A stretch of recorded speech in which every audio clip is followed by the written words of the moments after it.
Hi everyone. In today's video, I'm going to show you a fun technique that creates an optical illusion on your cards. I'm going to be using my Color and Contour bundle, and I'm going to introduce a brand new product that's coming out in the next mini catalog. Be sure to watch all the way through the video for my bonus tips and design ideas, and for an additional card idea using the same technique. Shall we get started? Hey everyone, I'm Terri and I'm nuts about stamping. I love sharing techniques and project ideas for rubber stamping, scrapbooking, and paper crafting with you each week. Be sure to hit that red subscribe button and the bell beside it so that you'll be the first to be notified when my next video goes live. Now, let's create some magic. One of the perks of joining Stampin' Up! As a demonstrator is the opportunity to earn free products, and the Color and Contour bundle was one of my new catalog free choices. I love the open line floral art and the abstract fillers because this allows for a range of coloring techniques. This bundle also includes a number of scallop border dies that range in size. So this allows you to decorate a card front or create scallop labels for your sentiments. Now, as I mentioned in my intro, there is a brand new mini catalog coming to town.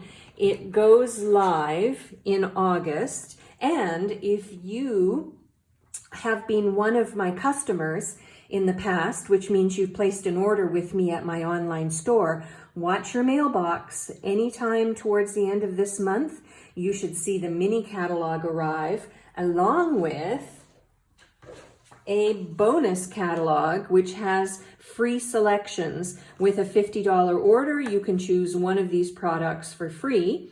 With a $100 order, you can choose two of these products or a larger item inside this catalog. More on that later. But as I said, one of the new products coming out in this catalog is this embossing folder. And when I saw it, I thought, that's it, I have to have it. And it was on my first order.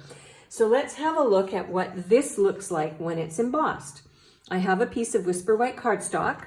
Let me just set this aside for a second. I'm going to bring in my Stampin' Cut and Emboss machine.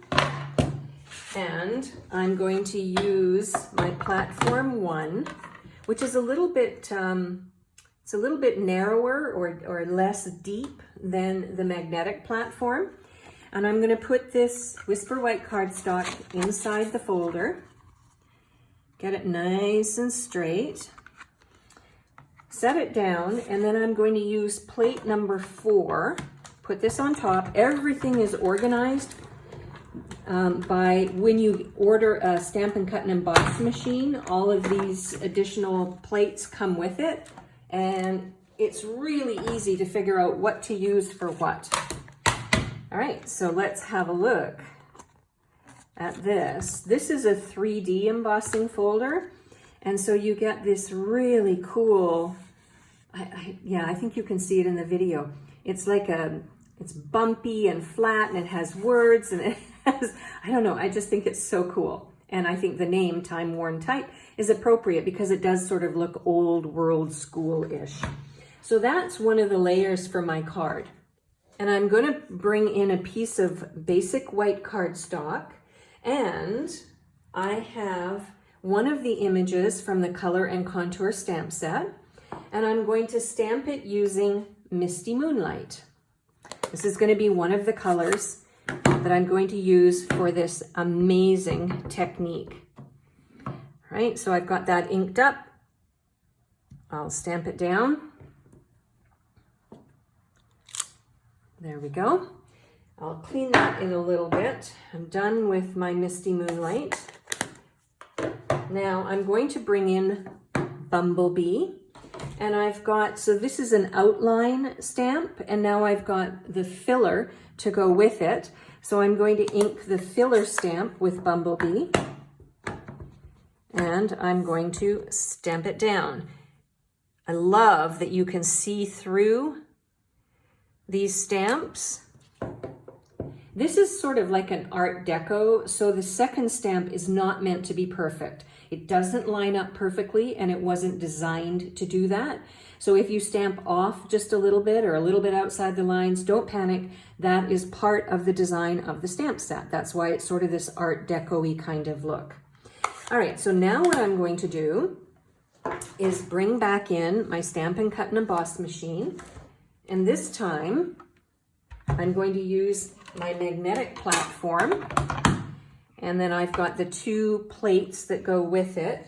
And I'm going to use the die that's in the bundle, the Color and Contour bundle. And it's designed to go perfectly around the outside of this flower. And I'll die cut that out.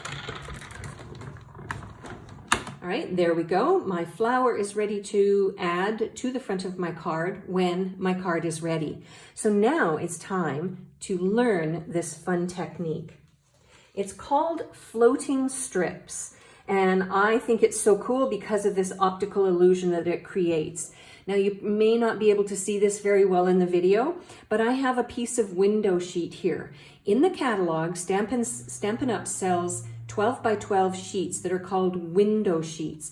And what I've done is I've taken one of these window sheets and I've used my paper trimmer and I've created a 3-inch square. So what we're going to do is we're going to use this square to help us create the optical illusion. Now alongside of that, you want to create some strips, some colored strips that we are going to adhere to the window sheet. So I've chosen Bumblebee and I've chosen Misty Moonlight. Okay. So I started off with 4 strips of one and 5 of another.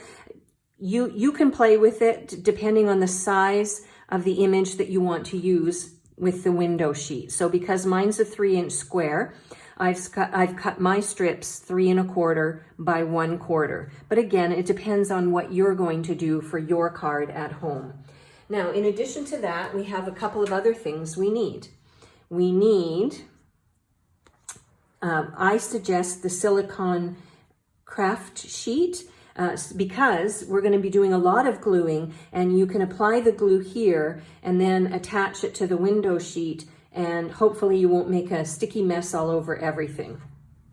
Along with the silicone craft sheet, I also recommend that you use this multi-purpose liquid glue.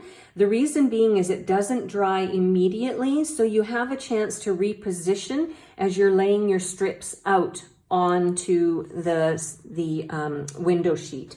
All right, so let me show you how this works.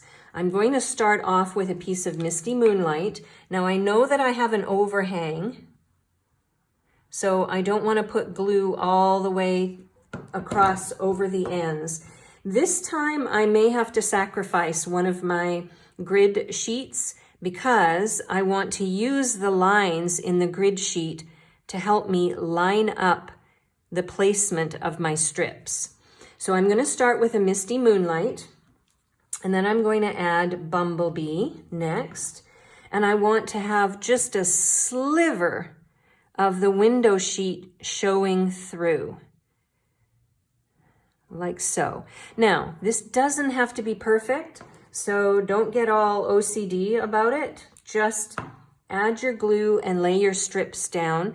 And you'll see when the final product is done that there are a variety of ways that you can do this. So again, I'm using the lines under the grid sheet, or on the grid sheet underneath the window sheet to try and make sure that it's nice and straight. But if it's not a big deal. So I'll go ahead and I will finish adding these strips, and I'll come back and I'll show you the next step. All right, I am back and I have let my strips somewhat dry, but I want to move on to the next step so that you can too at home. So what you want to do next is you want to cut off the overhang. So you're going to turn your window sheet over and you just want to trim all of the pieces that are hanging over the edge so that you end up with a nice complete square. All right, there are my pieces that have been created for the front of this card. So now let's put the card together and finish it off. So I've decided that my card base is going to be white. I've cut it 8.5 by 5.5 and scored it on the 4 1/4 mark. And to that, I'm going to add a layer of bumblebee. Again, I'm trying to pull all of the colors together. So I'm going to use my multi-purpose liquid glue to attach this layer. And then to this layer, I am going to add, there we go, my embossed layer. So let's attach that next. Again, I'm using my multi-purpose liquid glue, like so. Now, here's the fun part of this optical illusion, is we want to add this layer to the front next. But what I'm going to do is I'm going to flip it over and I'm going to use some foam adhesive strips. Did you know these were even in the catalog? They're super fun and they're quite thick.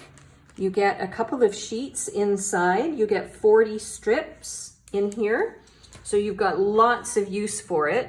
And so what I'm going to do is I've turned this over to the back and I want to add a couple of rows of these strips. And then I'm going to peel off the backing and then attach it to my card. So I ended up using 3 strips. You can use more if you want, it's your choice. And then you're just going to peel off the backing. And then you're going to attach it to your card front. So let me bring this in and I'll try and center it like so. And you may be able to see the shine of the window sheet underneath, but it's not that eye-catching at all, only when the light catches it. But what it does do is it creates this illusion that these strips are floating off the front of the card, which is called, this is why it's called the floating strip technique. Now, let's attach the flower next.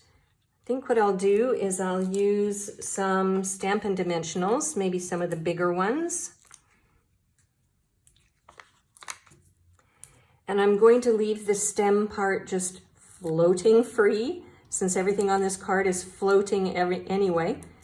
Okay, I've got my Stampin' Dimensionals on the back, and I'm going to add my flower to the front like so. If you love the Color and Contour bundle, I have another project idea that you might want to watch next. So there we go. I've got my flower attached on top of my floating strips. And now I have one more detail that I want to add. I have a leftover piece of the Bumblebee Gingham ribbon, and I'm going to attach the ribbon to my card using a mini glue dot.